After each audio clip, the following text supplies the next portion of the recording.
All right, this looks like actual chapter 1. Chapter 1, Tehom and Tiamat.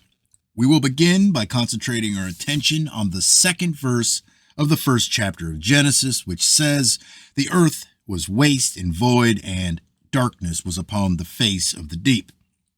The last word here is one with a history which has played an important part in the development of religious thought.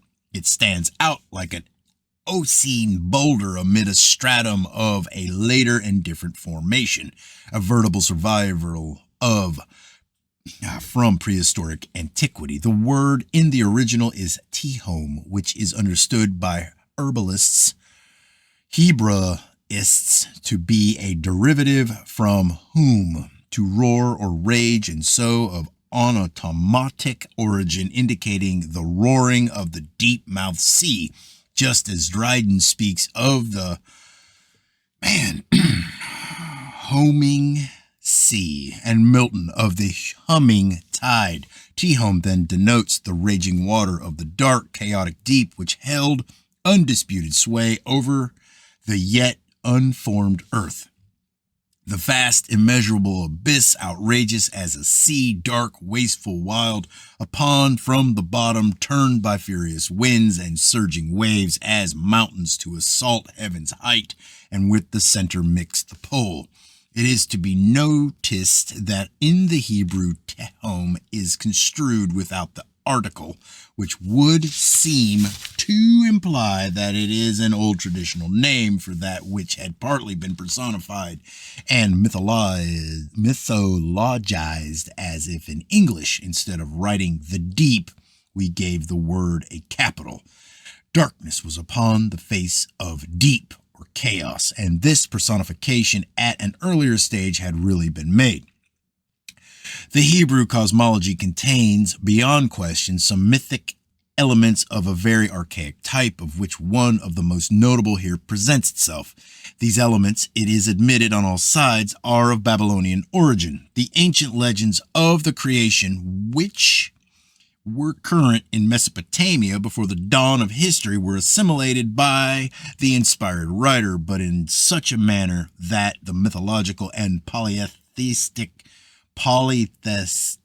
element in them was carefully discarded, and a purely monotheistic element substituted in its place.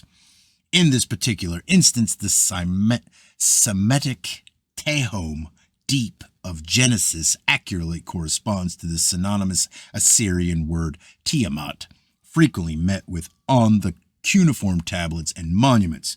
Tiamat was the great watery abyss, which was the ultimate source of all created things, as the fourth tablet of the creation story expresses it. The expression, no, that's part of the footers, I think. Can't tell. The creation story expresses it. The primeval deep was their generator. Tiamat, chaos deep, was the mother of them all. This watery waste, Tiamat, which at first covered the earth, afterwards came to be conceived as the ocean stream that encircled it, which led to further developments. It contained within it the germs of the whole universe.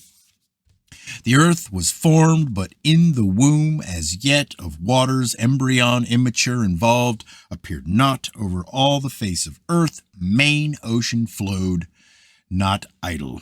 In the South Babylonia, this matter, uniformed and void, was known under the name Bahu, the great mother, the generatrix of mankind. Bahu, the deep of chaos, where the seven evil spirits or storm demons have their home, is evidently only another aspect of Tiamat.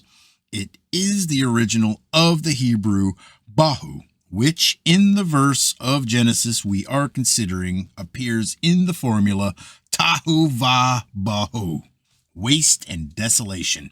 In the Phoenician cosmology, it appears as Bahu, Baau, the mother of the first man. In these ancient cosmologies, Tiamat, or Bahu, the watery abyss, was the primal source of the universe. This chaos was the first thing that existed, and out of it earth and sky were formed. To symbolize the fact, huge brazen lavers termed abysses, apsu, were ritually employed in Babylonian temples, and even in Solomon's temple, the sea, which he made of molten metal, had the same meaning. Here also is evidently the origin of the Bothos, or unfathomable deep, which the Gnostic Valentinus held to be the self-existent first principle from which all the aeons of his system emanated. Yeah, it's rough. It'll be rough for a minute, figuring it out.